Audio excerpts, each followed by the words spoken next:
nicety. Yes.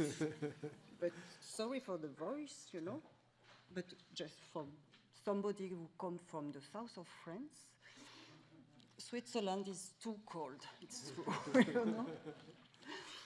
So, thank you. So, some of you expect it. I am going to talk about experimental design. And today I would like to talk about design for formulation.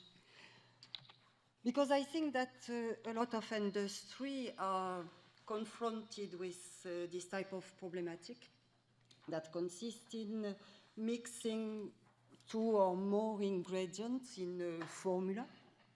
The industry has cosmetics, pharmacy, food, and they want, all of them, want to link the output, the response, to the proportion or the percentage of the different components in the formula.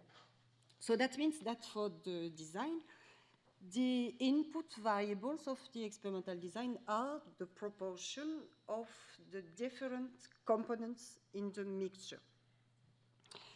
So why do we need specific experimental design for formulation? We consider the proportion. These proportions are from 0 to 1 or 100% for each component and whatever the mixture, you know. And after we have a relation between the proportion, the sum of the proportion equals to 1 or 100%.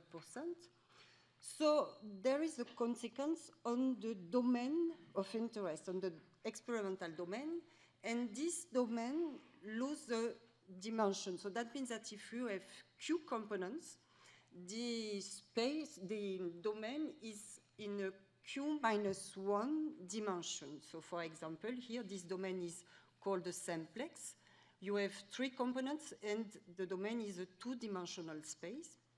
And any mixture in the simplex is a mixture with the 3 components. So as for the independent variables, the experimentation try to search for an optimum in the domain or the best compromise if you have several responses.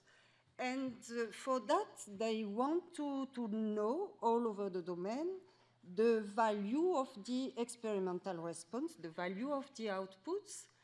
And the classical method is to postulate a model, a mathematical model, an empirical model, and you use an experimental design for estimating the coefficient of the model. And with this model, you will know the value of the response. You predict the response all over the domain, and you can have this response surface.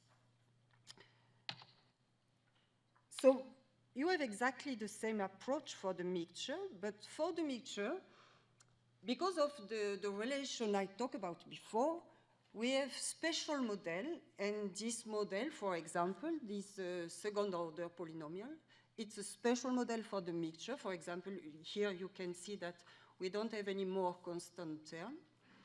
And the experimental design for this model, the mixture model, the experimental design, the design of experiment are also specific. And the most known design for the mixture are the design proposed by Scheffé. You have the Scheffé simplex lattice. And for example, for this model, the optimal design is this one. You have these 6 points in the simplex, which is the optimal design for this model. So you can see, and I think you can feel that could be a problem because you see that the experiments are on the periphery of the domain. So that means that you are calculating the coefficient of the model, and this model will be used for predict the response all over the domain. But the coefficients are calculating with the pure components or with the binary mixture here. So you feel that maybe that could be a problem For example, if I take an example, if you want to blend some wine, you see that you are trying to find the best blend for the wine, but you are calculating the model and you will be used from result, from notation that you have with pure components, so that means just one type of wine, or maybe with the binary mixture, that means with two types of wine. So you feel it's maybe that could be a problem. Moreover, if you have complex response surface, so this type of surface, very chaotic, you will never obtain this surface with polynomial model and with the Scheffé design. So that means that you think that will be better, maybe, to think of a strategy that will spread the experiments all over the domain, and this type of design that we call space filling design, because you have the points uniformly in the domain. So this space filling design, this definition say that they aim to uniformly spread the experimental point in the domain of the inputs. So these designs are now well known in the independent variables. I can give some name from this list of this space filling design as Latin hypercube, Lau discrepancy sequence, minimax design. And you have also the two last one, the Strauss design or WSP selection algorithm. The first one are developed for independent variables. It cannot be used for the mixture design. Only the two last one can be adapted to the mixture problem. For example, if I talk about the WSP algorithm, which is a selection algorithm, you start with a set of candidate points, and after you choose an initial point, and the algorithm builds the design progressively and select a point with the guarantee of a minimum distance between the points. So, and progressively and step after step. And you repeat the procedure until there are no more points to choose to select. So, as we can control the set of candidate points, we see and we feel that if we organize the set of candidate points, maybe we can adapt the algorithm. So here you have for an example, still in the independent variables, you can see that depending on the value of the distance, you have more or less points in the space filling design. When you have a very large value of this d-mean, you have just a small number of points, and they are more distant. So I can say, and I said before, as we can control the set of candidate points, when you adapt this algorithm to the mixture design, we have just to choose to put the set of candidate points in the mixture simplex domain. So that means that we have only formula. And after, by the same way, we select some points with the same algorithm. And depending on the value of the d-mean, we have more or less points in the simplex domain. By the same way, we have the problem of the mixture with constraint, because very often we don't explore all the domains. So that means that for the components, you don't have to 0 to 100%. Maybe you can put constraints on the proportion, on the percentage. So that means that you have specific experimental constraints, and for the same reason, we control the set of candidate points, and we put the candidate points in the domain with constraints. So after, by the same algorithm, we have just to select some points in the candidate points with the guarantee that they are in the constraint domain. We have also another adaptative WSP algorithm, which is this one where you are more interested by a part of the domain, and we have just to reduce the value of the d-mean, and you have just to densify this part of the domain that is more interesting, maybe. So, based on the same principle, we propose another algorithm, step-by-step algorithm. I say the same principle because this principle, so that means we have a guarantee of the minimum distance between the points. And we have the same algorithm, but we have the opposite way to take this algorithm. So that means that we don't have a set of candidate points, but we have a point, an initial point, and the design is built by iteration from this initial point by adding points at a certain distance that you fix.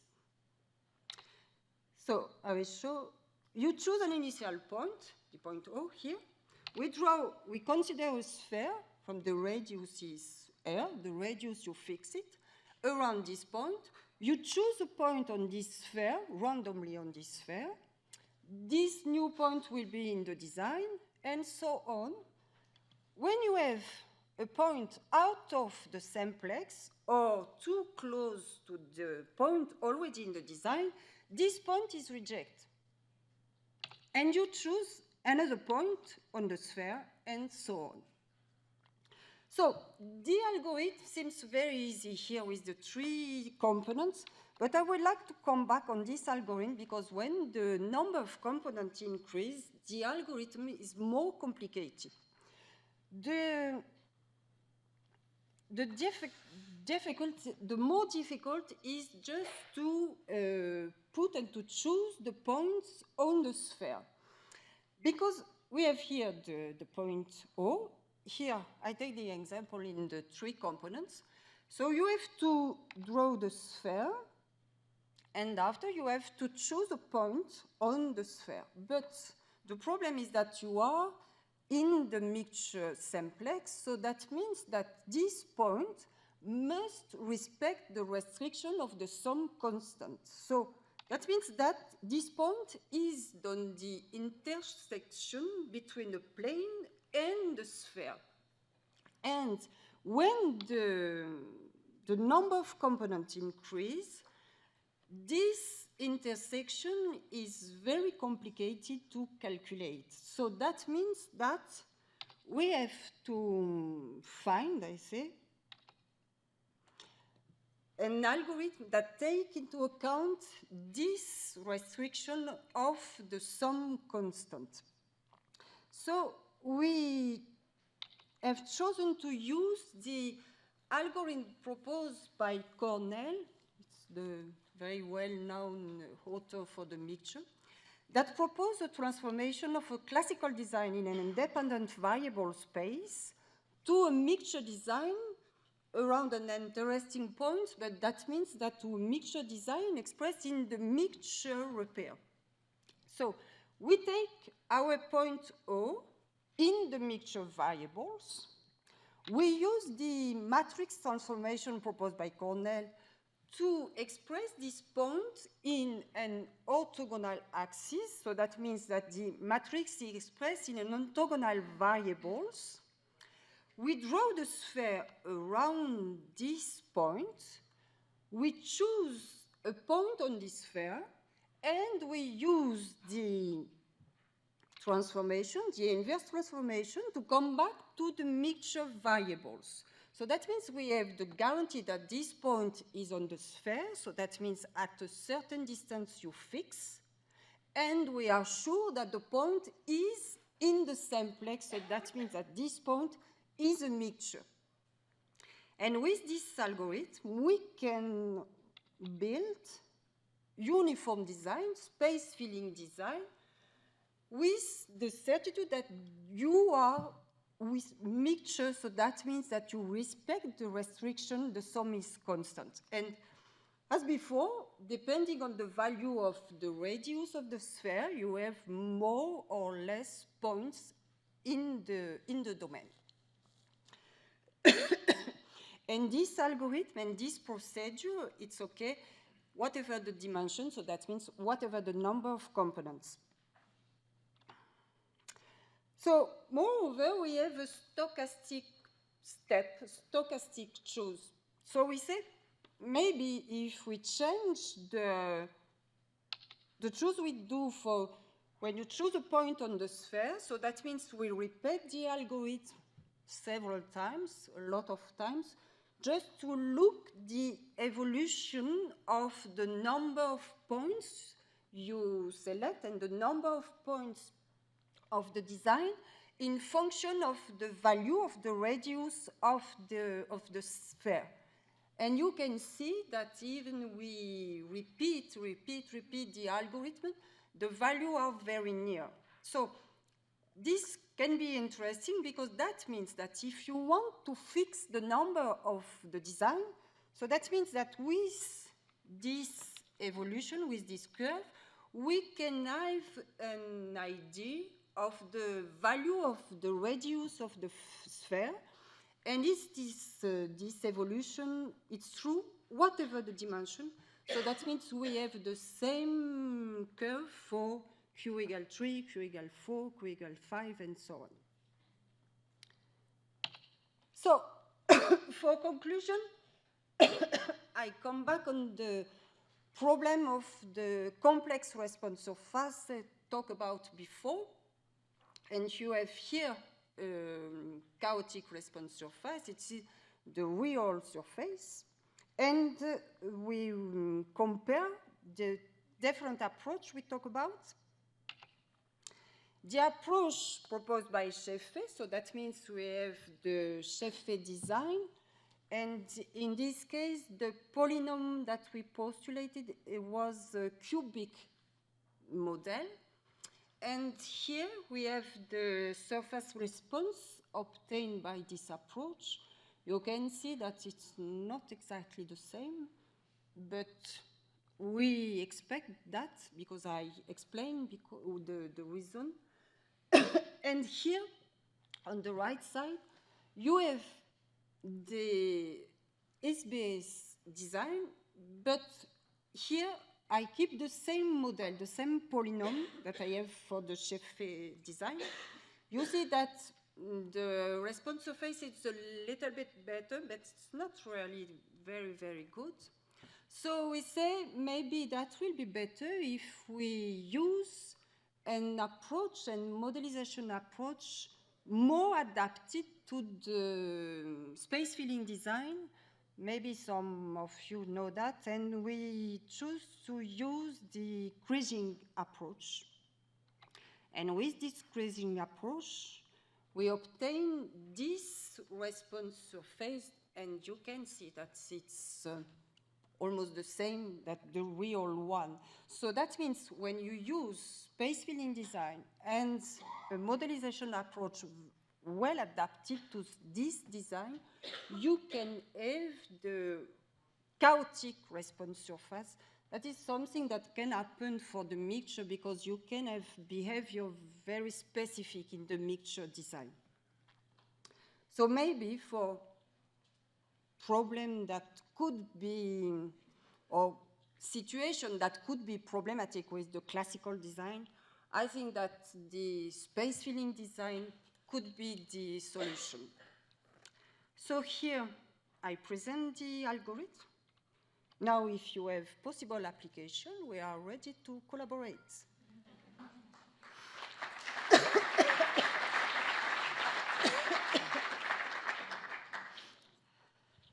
Questions, comments?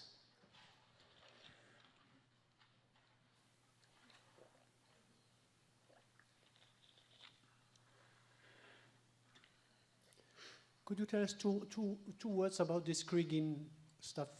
How does it work? When you add this Kriging, you call it Kriging? Kriging. Kriging. How does it work actually? It's an interpolation. Interpolation. Interpolation, okay. Yeah. That's the reason why they need space filling design, And you cannot use grading approach if you have just the Shefe design. You have to a set of points, but uniformly spread because it is an interpolation approach. Okay. Yeah. Thank you very much, Michelle.